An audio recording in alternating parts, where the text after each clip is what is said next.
A sanctuary where bonds are formed, where hearts find comfort.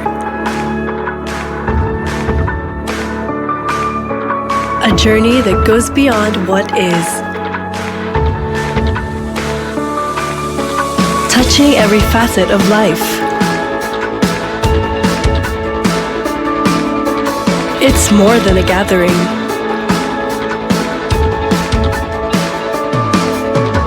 It's a harmony of shared experiences.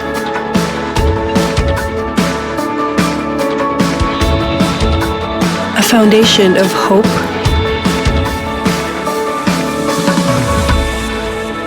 a vibrant mosaic of life's joy and challenges. A space for support and a sense of belonging. A place where our faith deepens and our spirits nourished.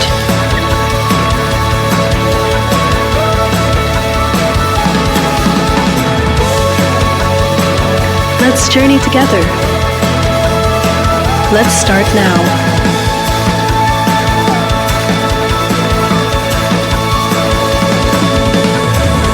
You are home.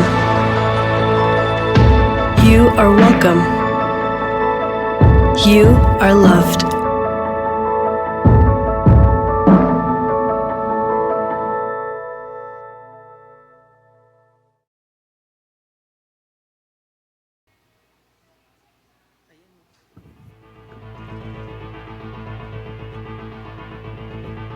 Good afternoon, peace! Good afternoon! Teka, hindi kayo makita. Good afternoon! Hello, everyone! Hello! I would like to invite everyone to stand up para medyo mag-loosen up naman tayo. Pero bago tayo mag-start, please greet the person on your right. Say, hello, Happy New Year! Okay, nasa left naman. Greet them naman. Hallelujah, I'm happy you are here. Ayan, ayos ba? Amen? Amen. Yan. I just want to do a quick reflection of the past year. Grabe, no? Siguro lahat tayo may problema. Taas nga na kamay. Sino may mga problema dito? Patingin nga. Wala? Patingin. Ayun. Lahat tayo may problem, no? Pero alam mo yung this problem that we have, grabe si Lord, no? Nandito pa rin tayo. Amen? Amen, no? Nandito pa rin tayo. We're still standing. We're still trusting Him. We're still loving Him. And we trust Him with all of our heart. Amen ba yun? Amen. So now, maniwala lang tayo kay Lord. Grabe si Lord. Makitang-kita natin kung gaano siya kabait. And through this song, I would like to invite you to join us in singing, and dancing, and jumping, and shouting. Kasi ito ang isang song na nag-glorify kay Lord. Amen? Are you guys ready? Church, are you ready? I cannot hear you. Are you ready? Let's go in the name of the Father, the Son, the Holy Spirit. Amen. Amen. Let's go.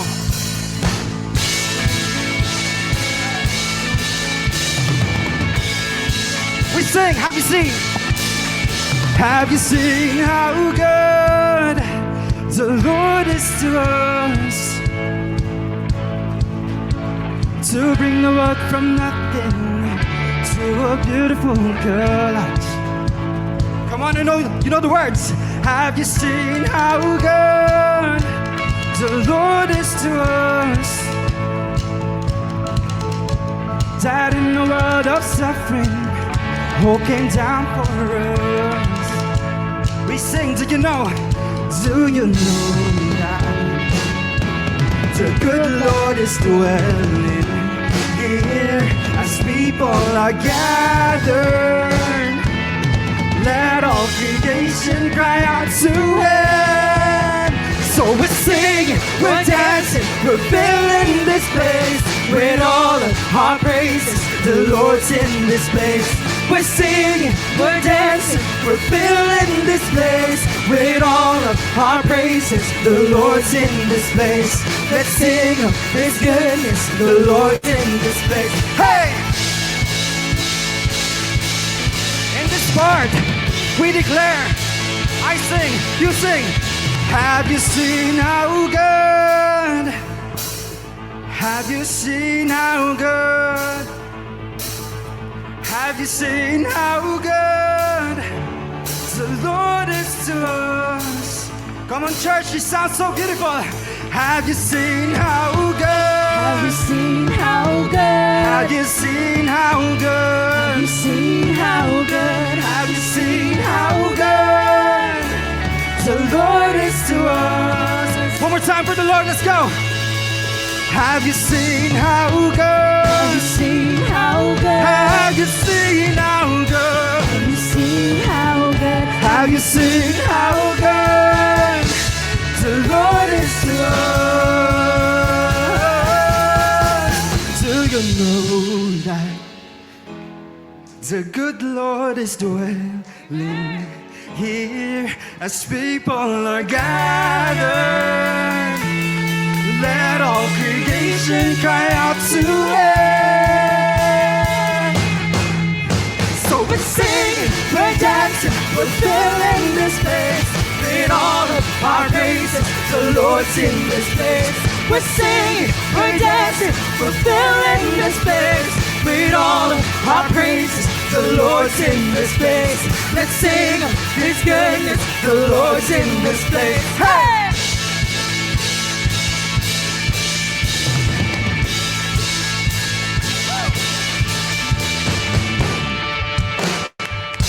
Amen. Hallelujah.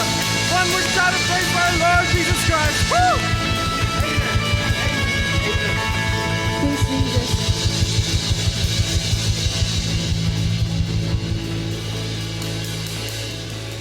God is really in this place. Amen, brothers and sisters. And the new year, we're entering into 2025, which means that we're also entering into the year of Jubilee. And it's a year of hope, of faithfulness, of God's love, and God's grace for all of us. Do you agree, brothers and sisters? And earlier we were singing and praising and declaring God's goodness in our lives. But I know that most of us here, it might be difficult for us to find hope in the midst of uncertainty. Ano bang mangyayari this year? Ano mangyayari sa career, sa family? And that might not be necessarily a bad thing because it leaves us room to ask God to step into our lives. Amen?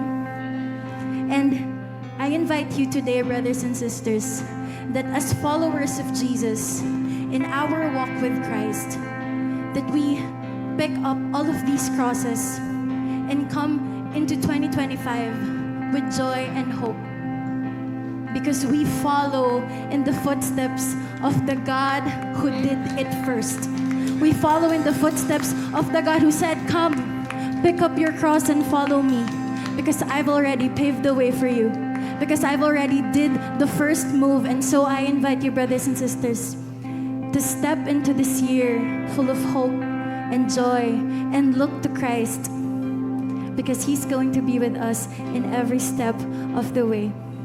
And so today we can confidently pray, not our will, God, but yours and yours alone.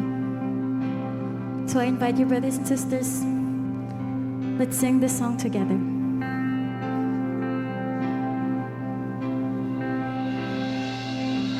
I embrace this cross just as you, Lord, have done. This is not the end. You will turn this around. This breaking into glory, these thorns into my crown. For I know you'll overcome. One piece we declare, not my will, but your will be done. So God, we come to you today and we lift everything in your name. As one feast, as one church, we surrender everything to you, God. Amen. God, if you're willing, take it away. This suffering and pain, take them away from my hands.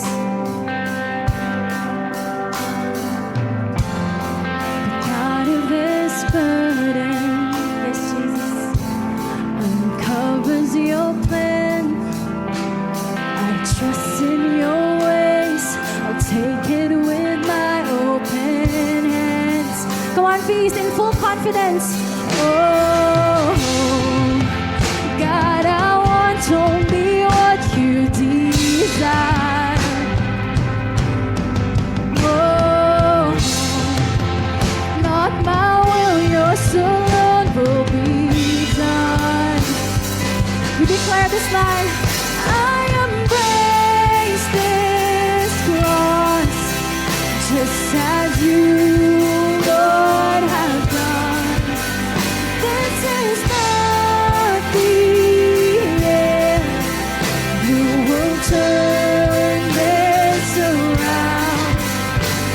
This great King to glory, these thorns into my crown. For I know you'll overcome. Not my will, your will be done.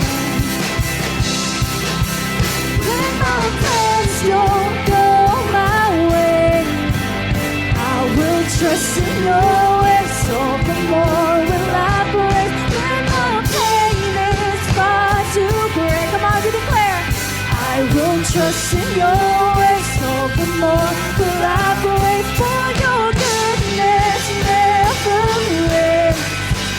I will trust in your ways. You alone will I praise. God, your love it never fails. I will trust in your ways. You alone will I praise.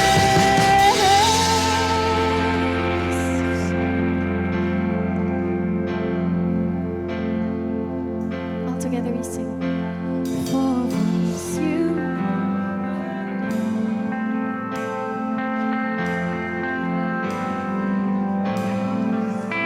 and I know you'll overcome. Not my will, but your will be done. Let me declare this. I embrace this cross, just as you, Lord, have done. This is not the end. You will turn this around. This great King into glory, these thorns into my crown. For once you've overcome, amen. You conquered the grave and the cross, and I know you'll overcome. Not my will, but your will be done. Come on, we praise Jesus' name in this place. Our God who is with us, who loves us with all of his heart. And we lift his name up. Amen. We praise you, Jesus. We love you. Amen.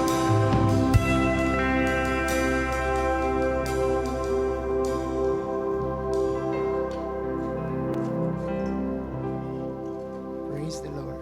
Praise the Lord. Praise the Continue. Can we give a big hand to the Lord? Palakpakan natin. How many of you believe that God will bless you this new year? Taas ang kamay. Sabihin mo sa katabi mo, God will bless you this new year. Amen. Paki-lights on lang, no? Welcome to Feast Mandaluyong. I'm Brother Eb Magtuba. Sino po ang first time dito sa lugar na to? First time sa Feast Mandaluyong. First time sa Feast. Raise your hands. Ayan, ayan. Let's on the lights. Yan, first. Yan, welcome. Welcome. Ayan, pag malapit po sa inyo, just give a tap. Just say, welcome home. Welcome. And we have a gift sa inyo mamaya after the service. Our special way of saying thank you for coming. So mga nasa online din, we pray na pag malapit kayo sa area, please come by. We promise that we will make you feel at home. Everybody, can we give a big hand to our first-timers? Welcome. Welcome home. We're very happy you're here. I'm Saya. Are you ready to be blessed? If you're ready, let's pray our favorite prayer in the feast. In the name of the Father, in the Son, in the Holy Spirit. Amen. Together, today I receive all of God's love for me. Today I open myself to the unbounded, limitless, overflowing abundance of God's universe. Today I open myself healing and miracles. Today I open myself to God's Word so that I become more like Jesus every day. Today I proclaim that I am God's beloved and I am God's powerful champion. And because I am blessed, I am blessing the world. In Jesus' name, amen. Brothers and sisters, let's all raise our hands. Let's sing together. Thy word, O God.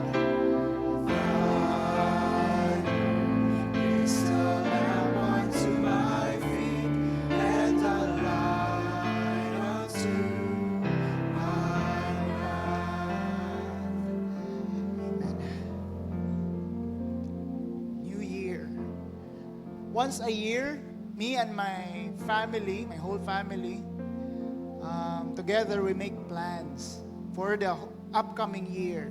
Before, every year, kami lang mag-asawa. Thanking for the past year and then sulat kami kung anong goal namin for the upcoming year. But this year, medyo iba. Kasi kasama na namin, involved na sa planning yung dalawang kids. Marunong nang magbasa at magsulat. Oo. So gusto niya bumili ng toy. Goal niya yun. Oo. Nakikialam pa sa goal ko. Oo. Oo, kahit di pa siya tapos. So, it's a good time. We take time to give thanks to God and pray for our goals for the upcoming years in areas of faith, family, fitness. Maniwala kayo, kasama ang fitness. Huwag kayong tumingin sa baba. Dito lang. Fitness, and yes, including finances. Nag-uusapan din. So talking about finances, this whole month, this whole series will help you big time in your finances. No? We pray. Nasa feast, hindi lang spiritual well-being ang iniisip natin. God also wants you to prosper, to have an abundant life in every area, and yes, including your finances. Do I hear an amen? So welcome, officially welcome to our brand new series, More Than Enough. Can you say that words? More than enough. So for the 4 weeks, we will talk about money. No? Whether we like it or not, brothers and sisters, we need money. No, it's part of our life. Do I hear yes? Part yan. So today's talk, ang pag-uusapan natin, God's vision for money. And how God sees uniquely about money. In this series, ang feast lang, ang very few churches nagdi-discuss ng money. Very few. And we're one of them. We're not afraid. Why? Ask me why. Because we believe that God invented money. He created it for a sacred purpose. And that's why we're here now. We want to learn. And I pray that we will understand God's perspective of money and ask this critical question. Are you listening? Do I see money as how God sees money? Or do I see money on how the world sees it? When I relate with my money, am I using God's lenses? Or am I using the world's lens? I'm sorry to disappoint you, But the goal of this whole series, this whole month, is not about to teach you how to start your side hustle income or to multiply your wealth. No. You can learn that from books, feastbooks.ph. Nag-plug pa, di ba? So, punta kayo doon. Maraming books doon. Or you can attend a lot of seminars on how to increase your income. So, anong gagawin natin for the whole month? Tanyong lakas, ano? Kunwari, excited kayo. Sabihin nyo, ano? The goal of the series is to realign your money perspective with God's vision for money. Why? Ask me why. Because when you realign your perspective with God's perspective about money, I promise you, singilin nyo ako dito at the end of the month. I promise you, pag na-align yan, miracles will happen in your financial life. Miracles will happen in your life. Prosperity, abundance will come. Why? Because we're already aligned with how God sees it. Do I hear an amen? And I see generous people already. Yan. Taking on God's vision for money. Are you excited? Yes. Sinong nakarinig na ng Sermon of the Mount ni Jesus? Narinig na yung kwento, yan. Familiar, kami lang talagang tatlo, no? There, Jesus taught about how we relate about money in the Sermon of the Mount. And we will learn that today. And I want you, since New Year naman, pag nagbasa tayo ng scripture, you just don't listen to me. We're co-learners here. I'm a messenger, not the message. When you read the scripture, you read it loud. Amen? Kasi ang unang-unang mabibless dyan, ikaw. Ikaw pinakamalapit eh. So let's read Matthew chapter 6, verse 19 to 21. Let's read. Do not store up treasures for yourselves on earth, where they will be destroyed by moth and rust, and where thieves break in and steal. Rather, store up treasure for yourselves in heaven, where neither moth nor rust destroys, and where thieves cannot break in and steal. For where your treasure is, there will be your heart also be. Our message for today is two. How many? The problem of money and the purpose of money. Yan ang pag-uusapan natin ngayon. The problem and the purpose of money. And our one big message, ito ang bitbitin nyo pagkatapos ng lahat ng to. Put your money under God's rule. Can you say that words? Yan yung gagawin natin. Which leads us to an old age question. Sasagutin natin mamaya sa talk. Does money buy happiness? Is money the root of all evil? Yan ang sasagutin natin. But before that, let's pray. Can we pray? In the name of the Father, and the Son, and the Holy Spirit. Amen. Let's pray. Father God, thank you for bringing us here today. Thank you for giving us your vision about the resources that you have given us. Thank you for being with us in this place. Everybody say amen. In the name of the Father, and the Son, and the Holy Spirit. Amen. Ayan. Take your seats. Thank you. Okay. So, before we start, I want to invite you, if you want to support the ministry, this ministry. Alam mo, mamaya, kanina nakakatuwa, no? Tayo niyo bakit? Kasi nagpa-planning kami sa ministry and nagpa-planning kami paano i-organize, paano dumami tayo. Ay, nakakatuwa lang kasi si Father kanina, he said, anong sinabi niya? Naubos ang ostya. Oo, bihira lang mangyari dito yun. Ang lamig-lamig dito. Oo. And I'm so excited. Why? Because kaka-planning na namin kahapon and grabe, si Lord nagpapatikim na because I believe, I hope, I want to invite you also, I believe by the end of the year, all of these seats, tingnan nyo left and right, all of these seats will be filled in with people worshiping the Lord. Palakpak ka pag naniniwala ka dyan. Yan ang mangyayari. And pinatikiman tayo ni Lord. Sabi ni Lord, ito, sample. Yan, niwala ka lang. Yan, and if you want to support that ministry, this ministry, you can give through Union Bank, BDO, or GCash. Ayan, so tumatanggap po kami dyan. Ayan, sa GCash. Okay, so let's start. Are you ready? Say, I'm ready. Ayan. So, during planning, nagpa-planning kami, but most of you, some of you know that me and my wife is homeschooling my kids. Homeschool namin yung kids namin. Yes, hindi sila gumigising ng maaga. Ang tagal gumising. Yung mga pinsan nila, 6:00 gising na sila. Tulog pa. Kasi homeschooled naman. So, This year, we're starting to teach them financial literacy.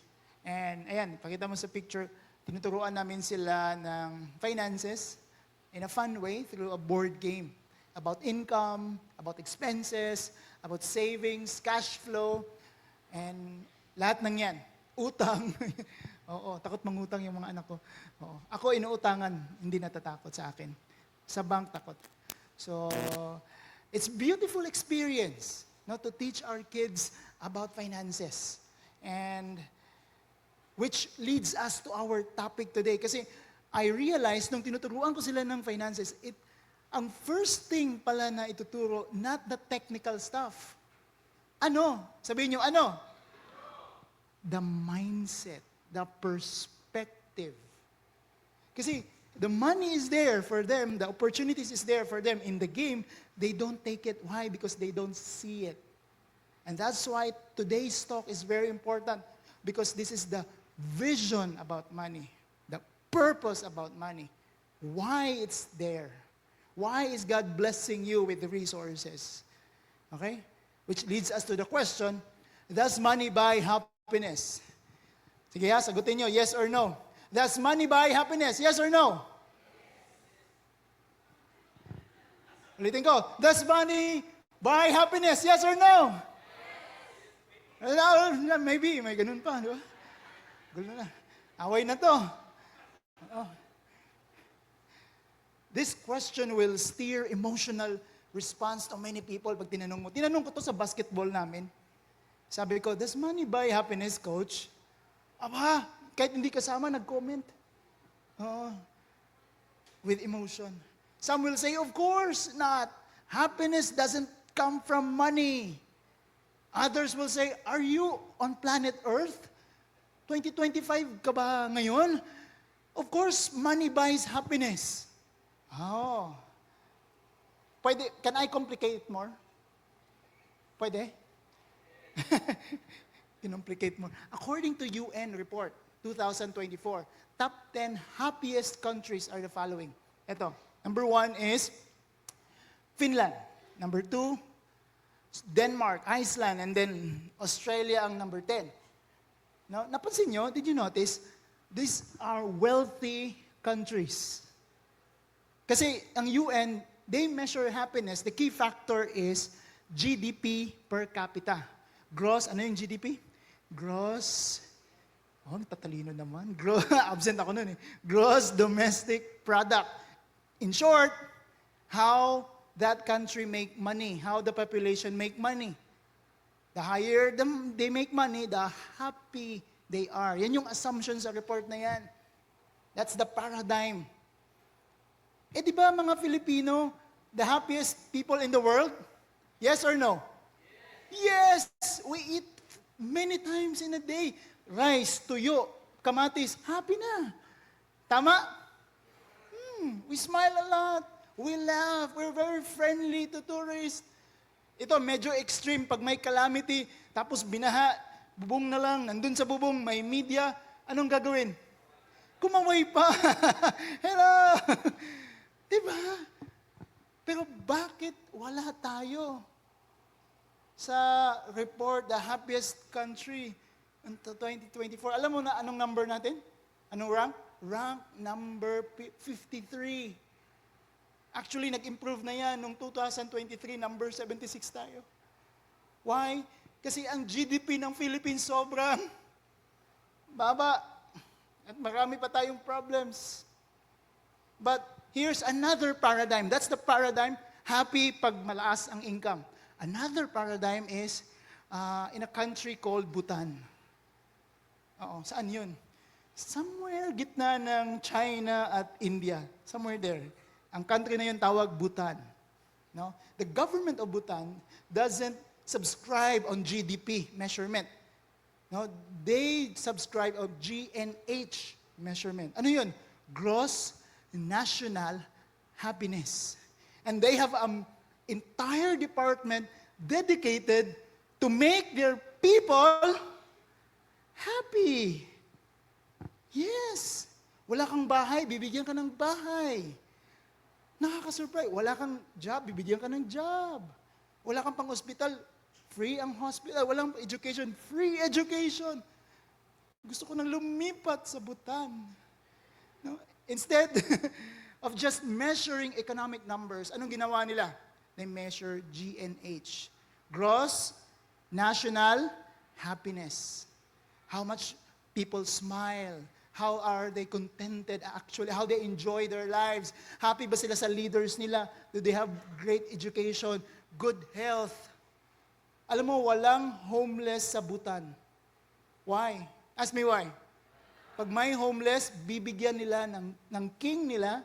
They are democracy, pero may king. Ang weird. Pero ganun ang setup nila. Bibigyan ng king nila ng bahay at lupa para magsaka ka. Free. Grabe. Pag may sakit ka, hospital, free.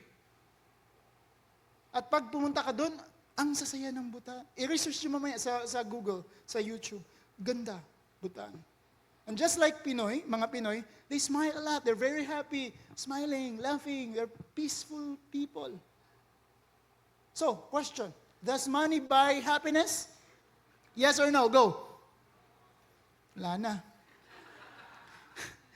Does money buy happiness? Here's the answer. Are you ready? Ready, ah? Yung magkatabi, iba ang sagot eh. Yes ka? No ako eh. Kitang-kita ko. Iba yung sagot ng katabi niya. Ayan. Ito ang sagot. In 2010, Nobel Prize winner, economist Daniel Kahneman resolved this old age question.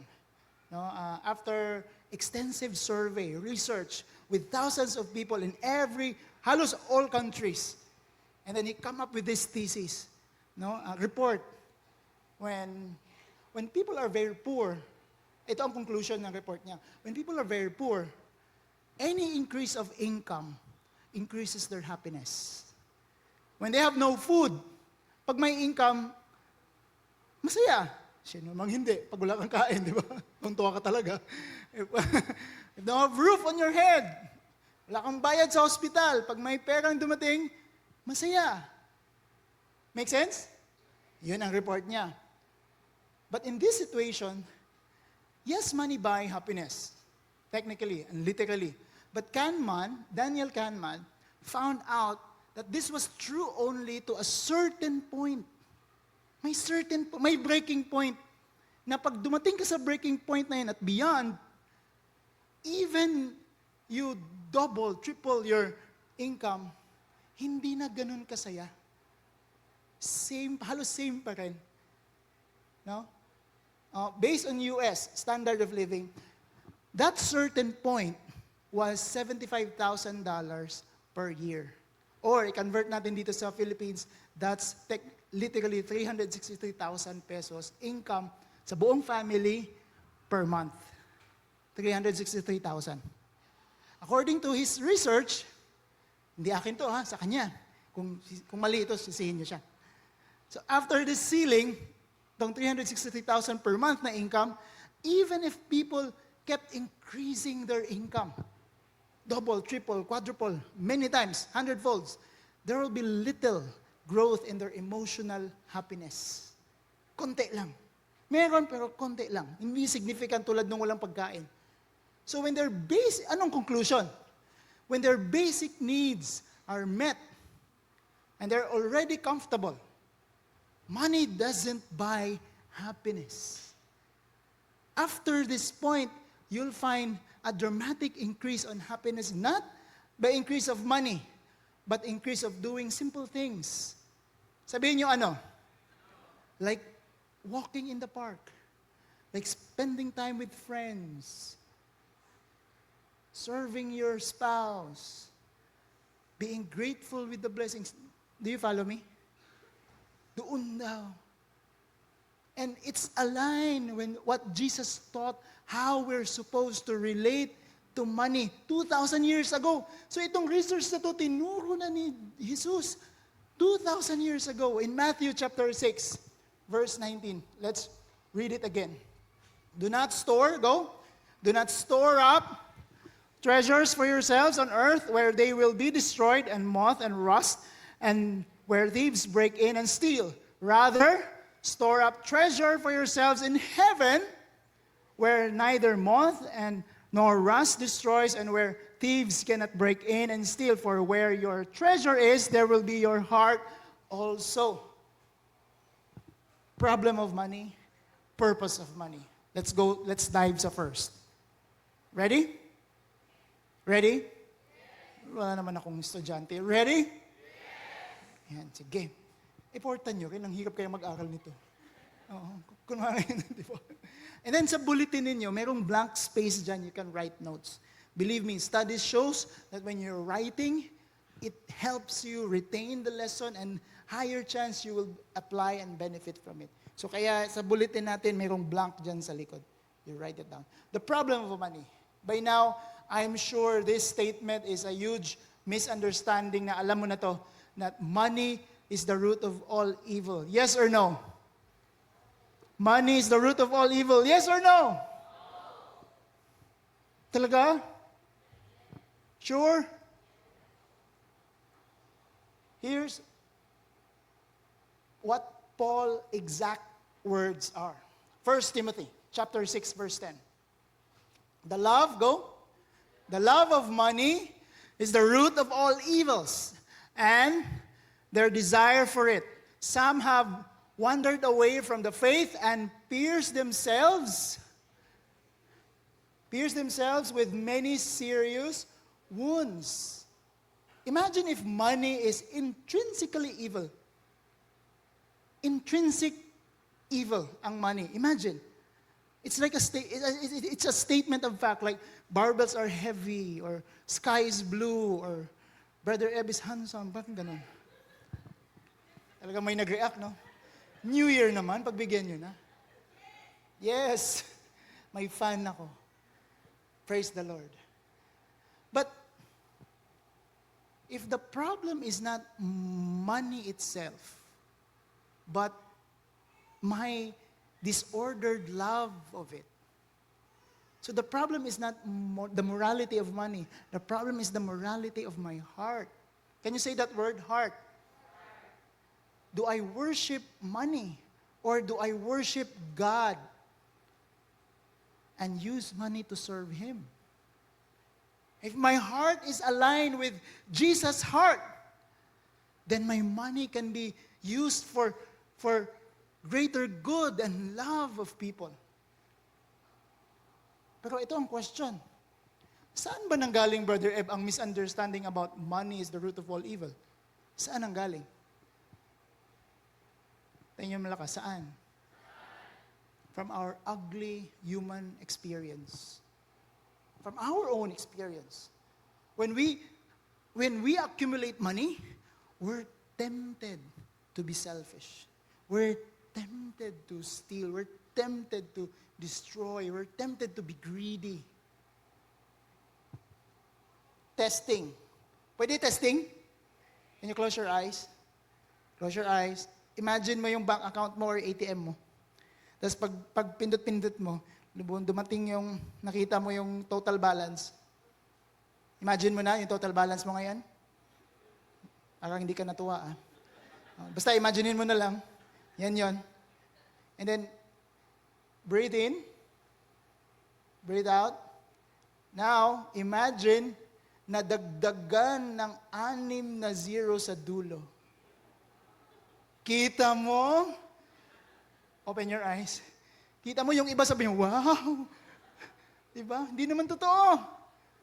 It's not real. I'm just giving you words. Pero yung reaction mo is real. Yes? We're tempted. Maraming marriages are destroyed. Maraming mag-asawa naghiwalay because of money. Their marriages are destroyed. Business partners, away.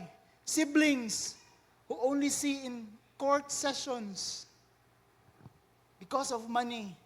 Narinig niyo na yung mga kwento na ganon? I know of a brother who sent his sister to prison para hindi makuha ng sister niya yung inheritance. Real story. Literally, he sent his sister to prison.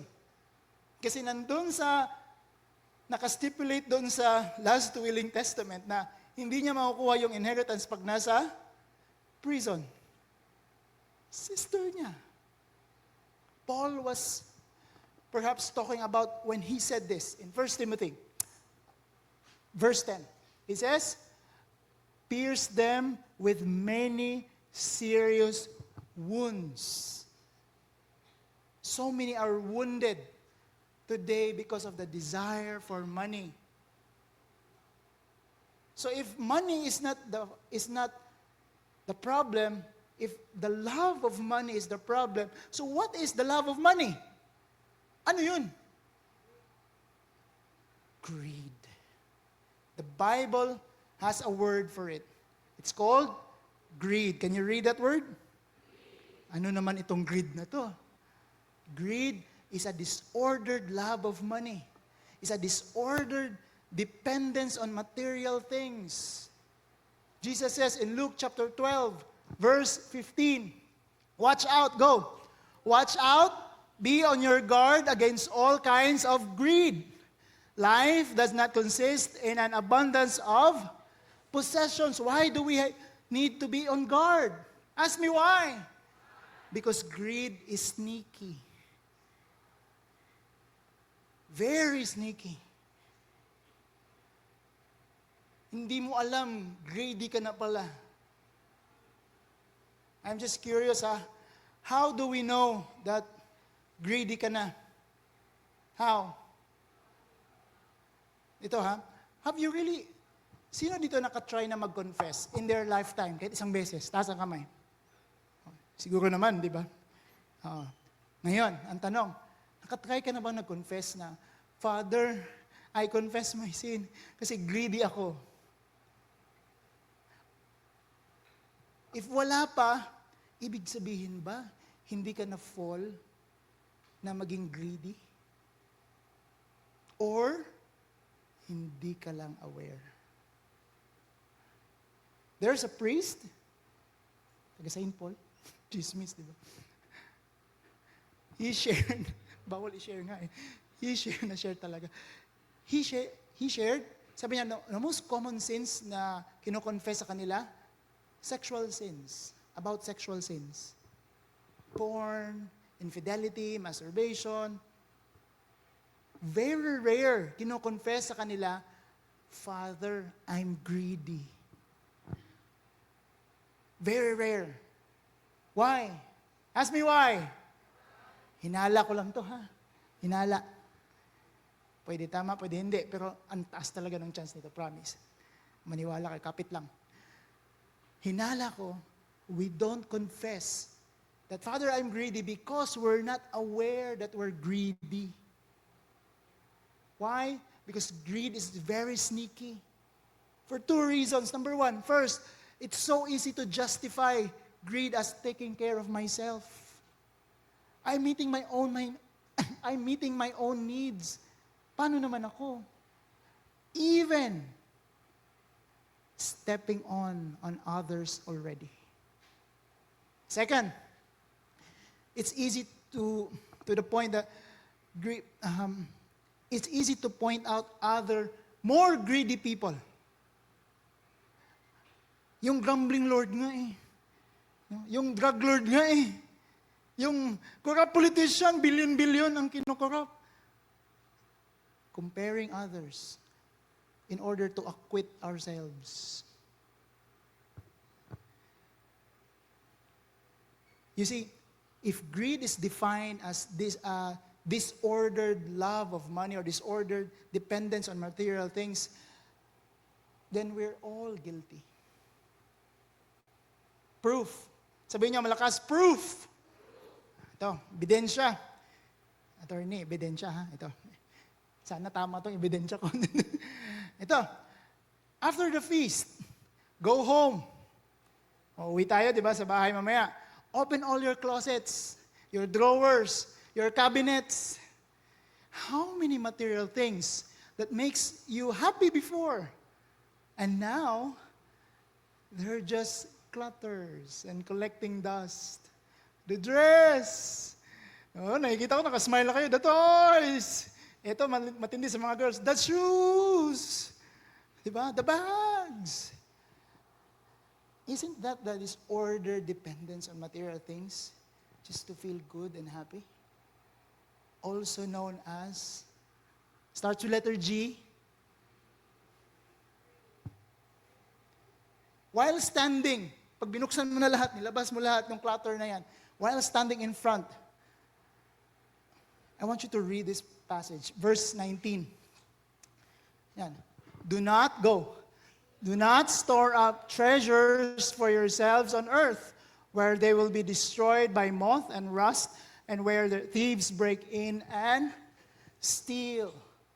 While looking at the clutter, ask these 3 questions, or looking at your bank account, or looking at whatever resources you doesn't need anymore. First question, are these things here, nagamit ko ba to for 1 year or hindi? Kasi pag hindi mo nagamit yan for 1 year, perhaps hindi na siya need. Ang tawag doon, want. Number 2 question is this: how can I sell or give it to someone who can really use it on a regular basis than me na every decade ko na lang ginagamit? And number 3 question, how can I stop buying things and get my happiness elsewhere? Mga galit ang mga misis sa akin ngayon. Malilimitahan na ang check-out ninyo. Question, do you know why we keep buying things we don't need? Alam niyo bakit? Tayo niyo malakas, bakit? Because we believe the false expectation that the more we gain material things, the happier we are. Is it true or false? True or false? False. The more material things we have, the happier I am. False. False? False. The Bible says in Ecclesiastes chapter 5 verse 10, let's read. Whoever loves money never has enough. Whoever loves wealth is never satisfied with their income. This too is meaningless. It's easy to criticize Imelda Marcos kasi ilan ang sapatos ni Imelda Marcos? Sino makaula? Highest point. 3,000 shoes. Grabe. 3,000 walking closet shoes. 3,000. Madaling ako, brother, si Imelda Marcos nga 3,000. Ano ba naman tong sa akin? 50 lang to. 50 lang. Di ba? But how many shoes do you have? Ikaw, Brother Eb, ilan ang shoes mo?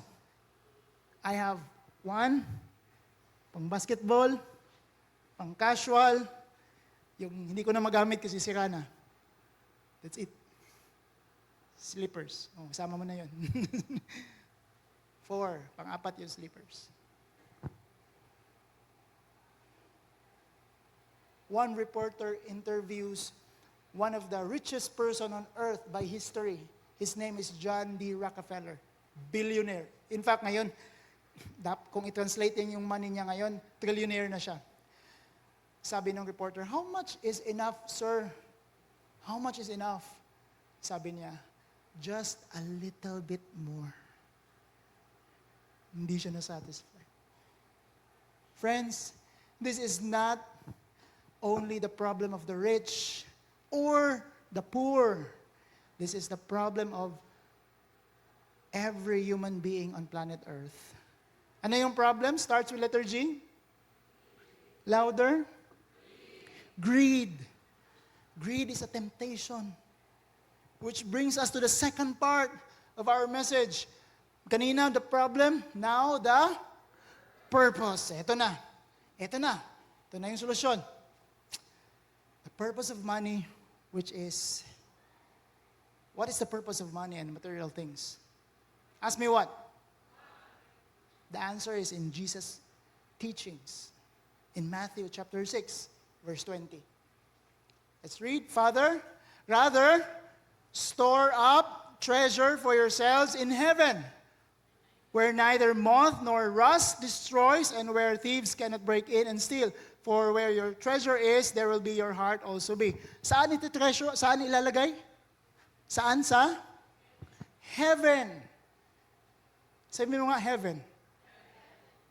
Wait, the purpose of money is to be stored in heaven? Saan yung heaven?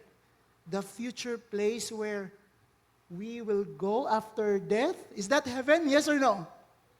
Yes or no? Partly true. Because my question is this, what is heaven? Is heaven a place? Is hell a place? I learned this from my professor. Nagtanong siya, may premyo pa. Is heaven a place? Siyempre, sagot ako pabibo, di ba? First day of your class eh. Yes! Taas pa ng kamay. Ako lang nakataas ang kamay. Ako lang sumagot. Heaven, na mali ako. Heaven is not a place. Heaven is a state. If you're one with God, whether this life or afterlife, that's heaven. So, when Jesus said, store your treasures in heaven, that's partly true kung doon sa future. Because counting Bible study, pwede mag-counting Bible study? Alam ko naman lahat na nag-feast ang IQ 150 above eh. So, kaya nyo to. Yes? Yan, ito na, kapit lang. So whenever you're reading the Gospel of Matthew, and he says, heaven, replace that phrase with kingdom of God. Kingdom of God. Why? Kasi yun talaga ang ibig sabihin ni Matthew. Kingdom of God. Ano ibig sabihin ng kingdom of God?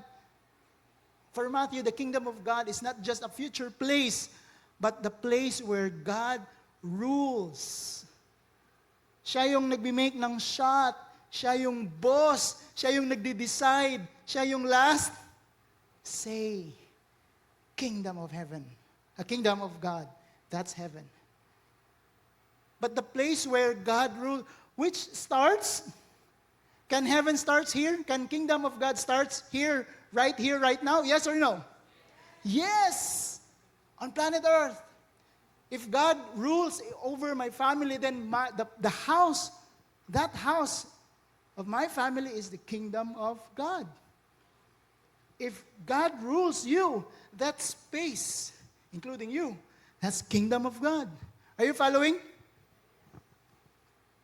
So when Jesus said, store up treasures in heaven, He is saying, put your money and material things under God's rule.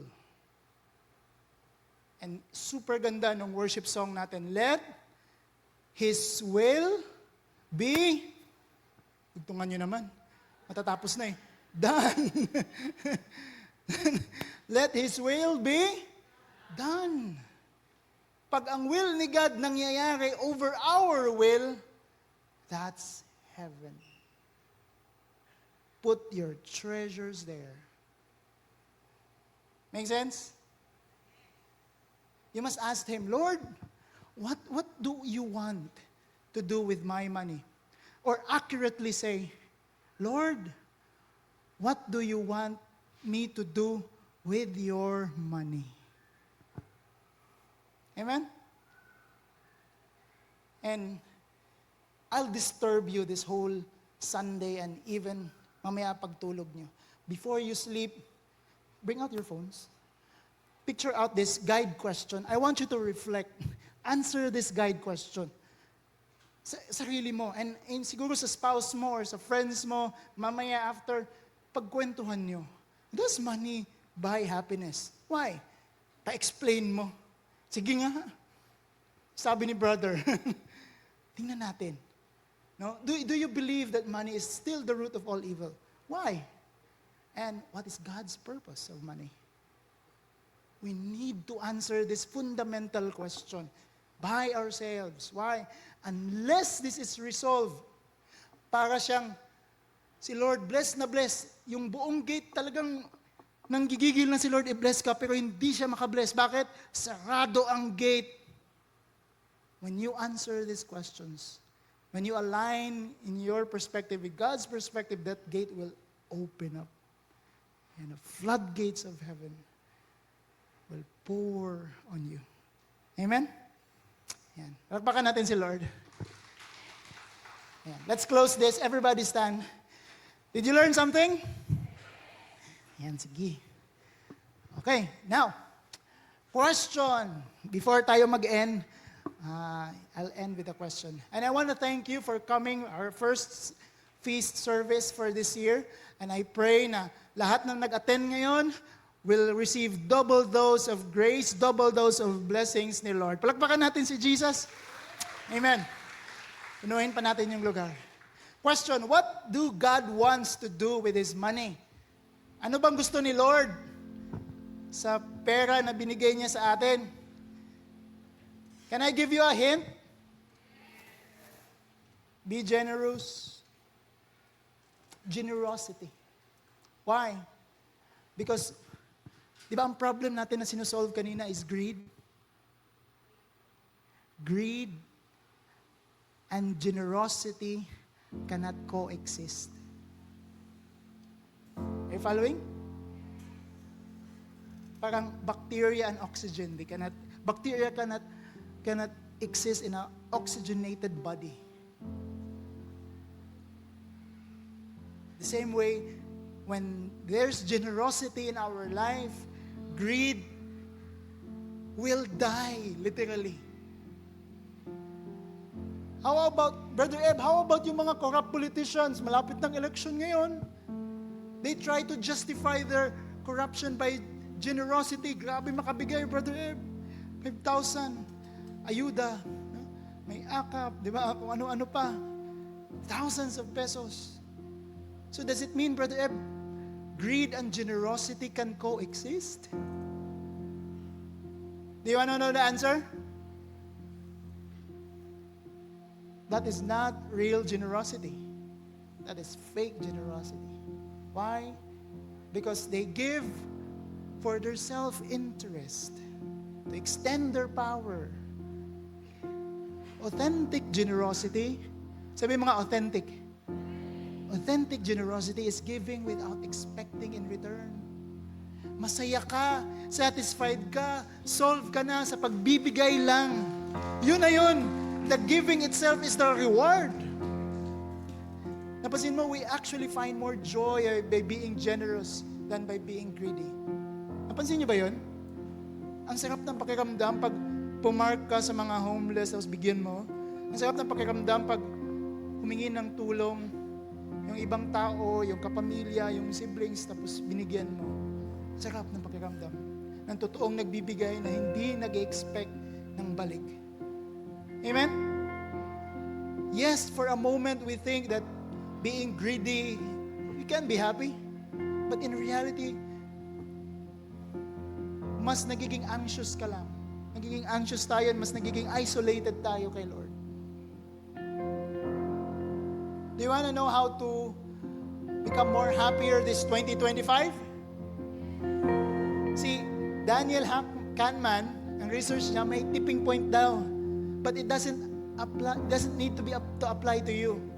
May hack doon. Paano? Even after you reach that certain point, yung 300,000 per month income na yon,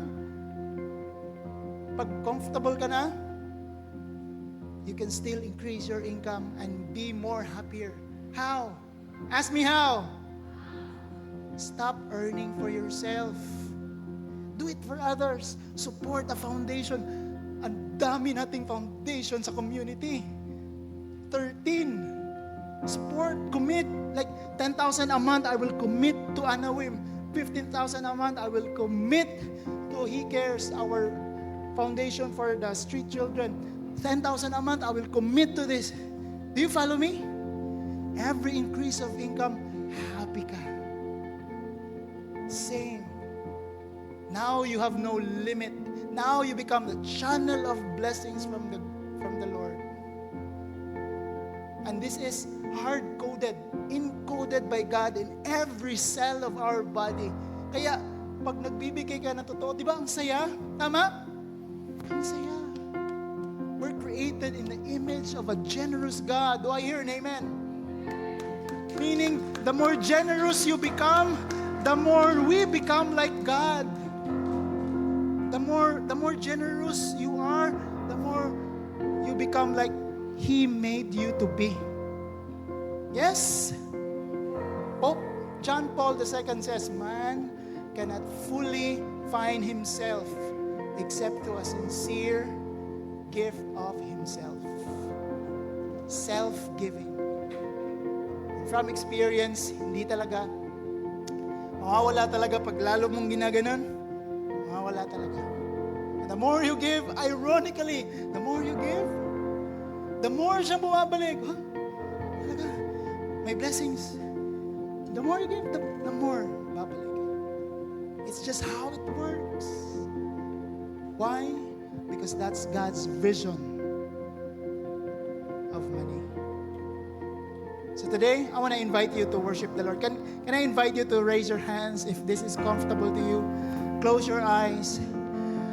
As we enter to worship, I want to invite you to look at the generosity of Jesus.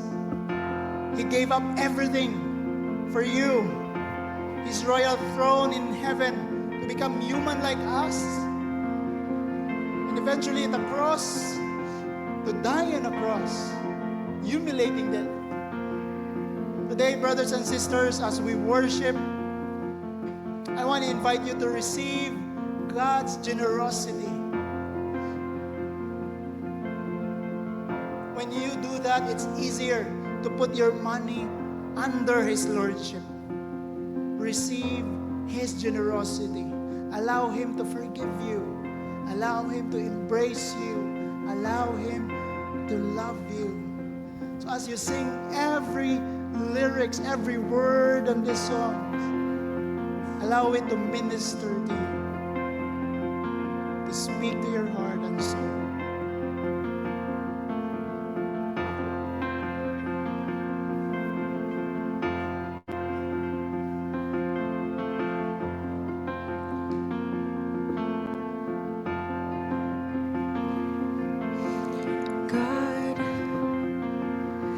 The changing of the seasons in the quiet,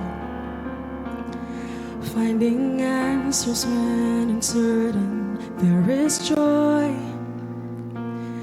that is waiting to be found in knowing you.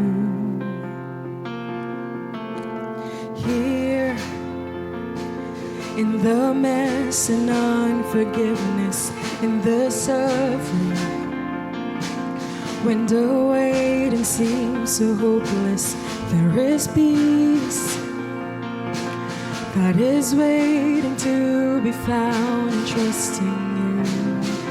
Come on, one church. I surrender, I surrender. You are my God, I live for you. All of my days belong to you. I surrender.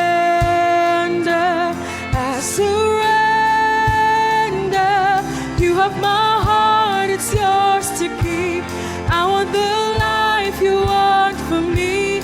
I surrender, I surrender, I surrender.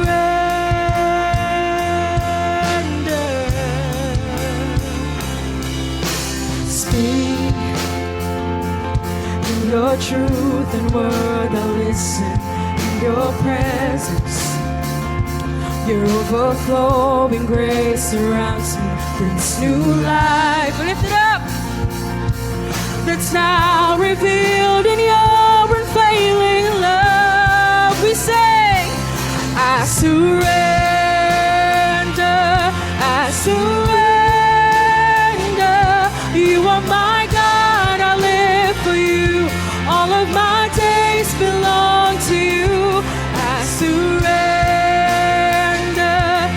Surrender,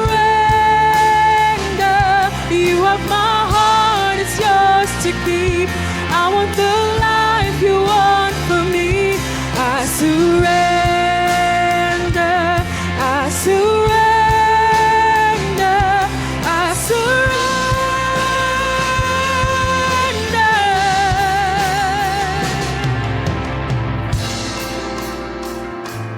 Brothers and sisters, I want you to raise your hands.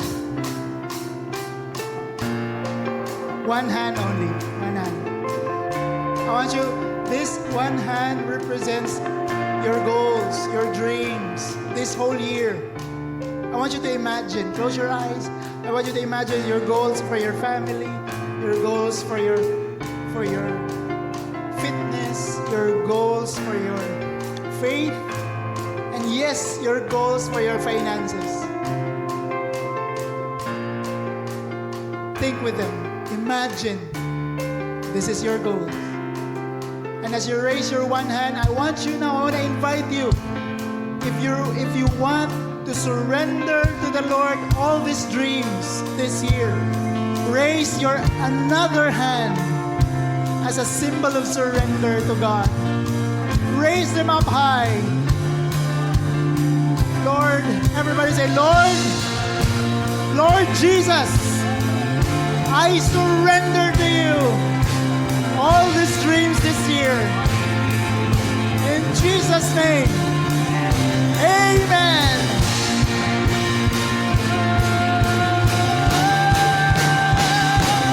I will trust, I will sing as you orchestrate my story, 'cause there is more that you want me to become. We believe this and we declare, I will wait, I will praise as you change my life completely, 'cause there is more to discover in your love. Come on, with conviction we say, I will trust, I will see as you orchestrate my story, 'cause there is more that you want me to become. And I will wait, I will praise as you change my life completely, 'cause there is more to discover in your love. Come on, louder we say, there is more to discover in your love. I surrender, I surrender. You are my God, I live for you. All of my days belong to you. I surrender, I surrender. You have my heart, it's yours to keep. I want the life you want for me. I surrender, I surrender, I surrender.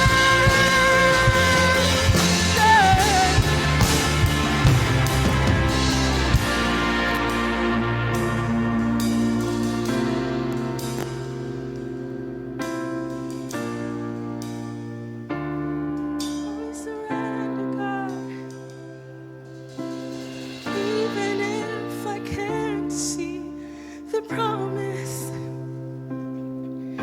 when everything just seems to make no sense, and even if I won't receive the blessing I've been praying for, you are sovereign, you are king above it all.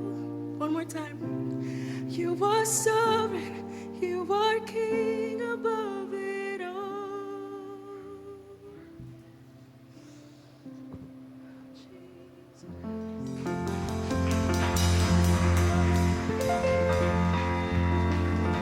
Amen. Praise the Lord. Can we give a big hand to the Lord? Palakpakan natin siya. Amen. Take your seats. Praise the Lord. Are you blessed? Grabe, no? Ay. What's our one big message again? Put your money under God's rule. Yeah. It's perfect song. Surrender. Yeah, surrender. It's, alam mo, sobrang ganda ng gesture ng surrender. Ano bang yung anak ko, si Eli, ang favorite toys niya, guns. Believe me, lahat ng klaseng guns sa bahay nandun na. May Magnum, may shotgun. Lahat doon. Ang pinapanood niyo sa YouTube about guns. Sabi ko, gun runner ba ang business ng anak ko? Sabi ko, anak, what you want when you grow up? I wanna build some planes and tanks. Sabi ko, yayaman ka dyan, anak. Mahal ang tank. But, I realized, habang nanonood siya ng war, gustong-gusto niya yung point, yung nananalo, yung nagka-conquer sa ibang country, ganyan. Gusto niya yung point na yun. Sobrang excited siya. Pops, he's winning. How would you know? They're waving the flag and they're surrendering. How would you know that you win? How would you know that you lose? Pag naka-surrender, you lose. Pag yung enemy nag-surrender, you win. Yes? But ironically, in God's world, when you surrender, you win. You win. In the world, when you surrender, you lose. But in God's world, when you surrender, you win. And that's why every feast, I always invite people to surrender. How? Ask me how. Pinaka-practical, ito. Regardless of the amount. You know, the reason why I kept asking people to give, yes, for the resources so that we can sustain this whole thing, to run the feast. Yes, of course. But on a spiritual side, because I want you to surrender your life to God. I want you to put every single area of your life under God's rule. And yes, that includes your finances, your money. You can say, I believe on God. Many people can say, I believe on God. But you cannot really say, I believe on God if you don't give. Yes? Because this is our thanksgiving to Him. Kasi naniniwala ko, blessed ako ni Lord, I will give. Gratitude, not obligation. If you feel obligated and then you want to give, please don't. Please don't. Nandyan naman sino ba yung malakas magbigay dito? Ayan, kita ko na. Nandyan naman siya. Magbibigay yan. He will cover up for you. But, if you feel that God has blessed me so much, God has touched me beyond. And this is my thanksgiving, my offering, without expecting any in return. Then give. Kasi gusto ko every single feast, every single week, greed will flush out in our system. Amen? Remember, greed and generosity cannot coexist. Amen? So everybody stand. Raise them up. Raise your envelope. Raise your hands. Pag wala kayong envelope, hanap kayo dyan. Saan ba yung? Ayan si Kokoy. Ayan si Brother Marshall. Mamaya, just raise your hands. Let's pray. Let this a declaration for this whole year of God's generosity. As you raise this offering, as you raise this envelope, as you raise your hands, I want you to close your eyes and imagine all the blessings that God has given you in the past and all the blessings that God will give you this year. I want you to claim it. I want you to thank Him, but I want you to claim also this whole year. And everybody say, Jesus, thank you for blessing me last year. And Jesus, thank you for the upcoming blessing this 2025. I believe, I claim, in Jesus' name, amen.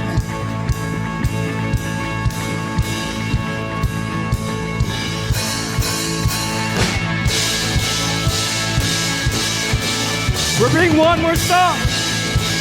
Let's go. Have you seen how good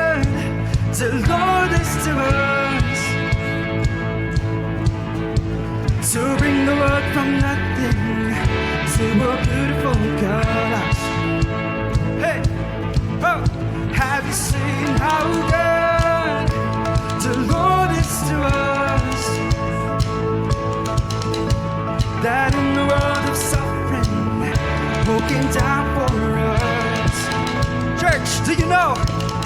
Do you know the good Lord is dwelling here as people are gathered? Let all creation cry out to Him. 1, 2, 3. So we're singing, we're dancing, we're filling this place with all of our praises. The Lord's in this place. We're singing, we're dancing, we're filling this place with all of our praises. The Lord's in this place. Let's sing His goodness. The Lord's in this place. Hey! Woo!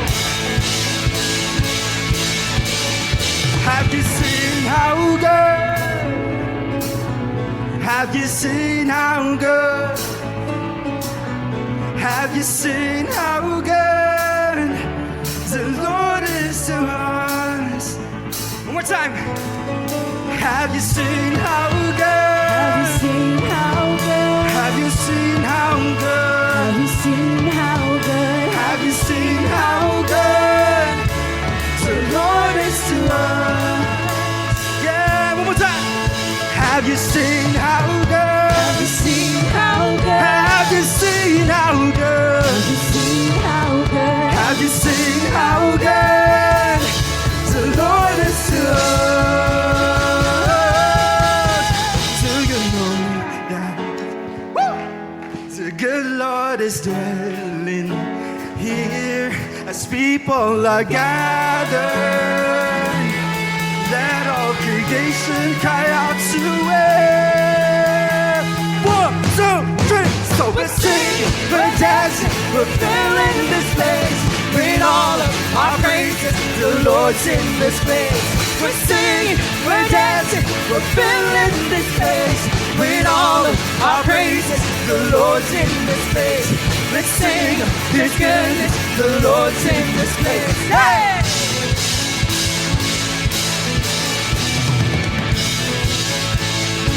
And as we say, all glory be to the Father, and to the Son, and to the Holy Spirit, as it was in the beginning, is now, and ever shall be, world without end. Amen.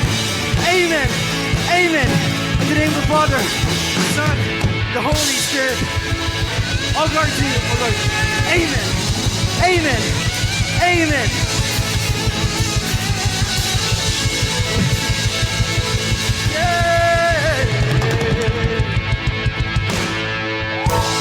Thank you very much for joining us this Sunday. For our first-timers, please approach Brother JM.